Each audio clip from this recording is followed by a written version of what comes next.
Hello প্রিয় বন্ধুরা, তো দেখেন এটা হইলো আমার কপিলের ভাইয়ের ঘোড়া। এই ঘোড়াগুলা দিয়ে তারা রেস খেলে। হ্যাঁ, এখানে আগে 14টা ঘোড়া আছিল, এখন বর্তমানে 3টা আছে। আর বাকিগুলা মনে করেন বিভিন্ন খামারও দিয়েছে। আর এটা হইলো মনে করেন মরুভূমির মাঝখানে পাহাড় অঞ্চলের ভিতরে। আর এখানে আমি মাঝে মাঝে আসা পরে ওই জায়গাতে এস্তারা আছে, এস্তারার মধ্যে মাঝে মাঝে আমার আসা পরে। আর এই ঘোড়াগুলোর আমি দেখে যাই মাঝে মাঝে। তো দেখেন এই রোদের মধ্যে তারা কিভাবে যেন দাঁড়ায় রয়েছে, আল্লাহ মাহবুদে যেন, আমি গরমের তা সহ্য করতে পারতেছি না। আর দেখেন এই খোলা আকাশের নিচে মরুভূমির পাহাড় অঞ্চলের ভিতরে কিভাবে যে এই রোদের মধ্যে দাঁড়ায় থাকে তারা।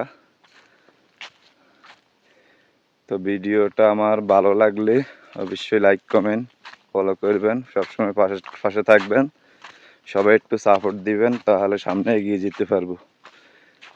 দেখেন আগে 14টা ঘোড়া ছিল, তো এখন বর্তমানে এখানে 3টা আছে, বাকিগুলা বিভিন্ন খামারে দিয়েছে। আর এটা দেখেন এই হলো পাহাড় অঞ্চলের ভিতরে, চতুর্দিকে শুধু মরুভূমি আর পাহাড় অঞ্চল।